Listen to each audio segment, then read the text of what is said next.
それってさ、自分には優しくないんですよね。優しさについて話したいと思います。私、優しくありたい。優しくあって、人に愛されたい。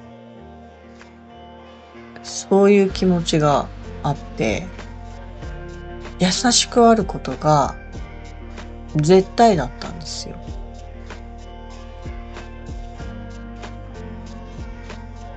優しいねって言われるのがすごく誇らしいというか、誇りだったんですよね。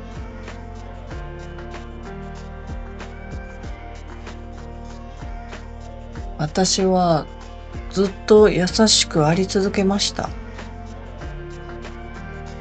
どんな時も。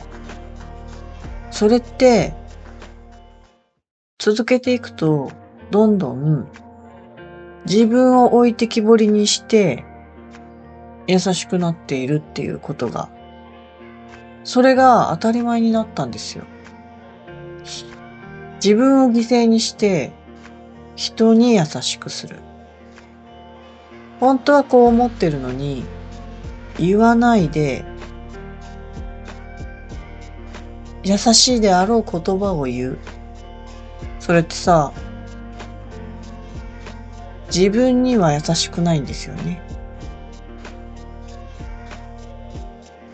重たい石を、あなたの持ってる重たい荷物を、石って言っちゃったけど、荷物を持ちますねって言って、ありがとうって言って持ってあげるんだけど、だんだん重くなってきて、しんどくなってきて、辛くなってきて、重くないって言われて、大丈夫。私持ってるから、力あるから大丈夫。いいの私は、みたいな感じでずっと荷物を持ってあげるような感覚。ずーっとそれで、引き寄せの法則をやってしまっていた。人に優しくする地獄ループをやってたんですよね。人は最初喜びます。ありがとう。あなたがいてくれるから助かるわ。ありがとうって。昔ね、作業場で働いてた時に、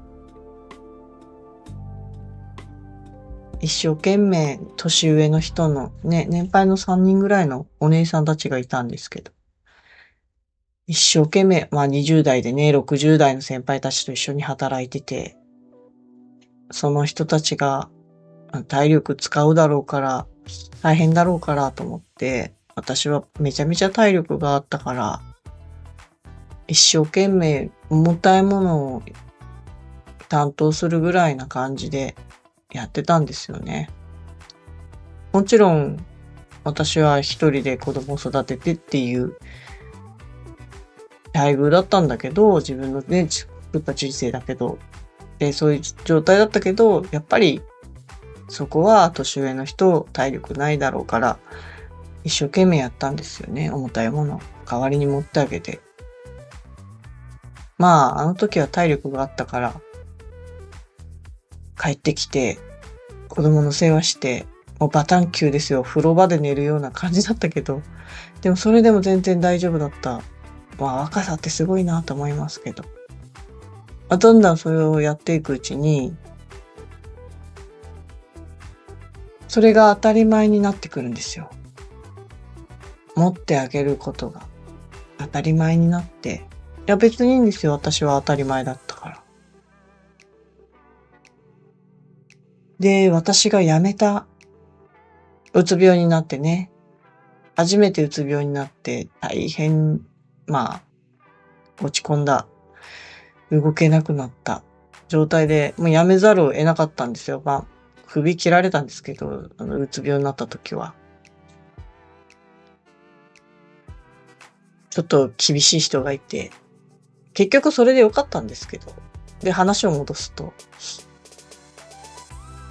私が辞めた後に、ちょっと年上のお姉さんが私と同じ、私の場所に入ったらしいんですよね。40代ぐらいの人。そこでね、その人は言われたそうなんです。あなたできないわねって。あの子は、私のことね、あの子は、この重たいものをここに出してくれたのよ。なんでできないのってなったそうなんですよ。後から聞いた話ですけどね。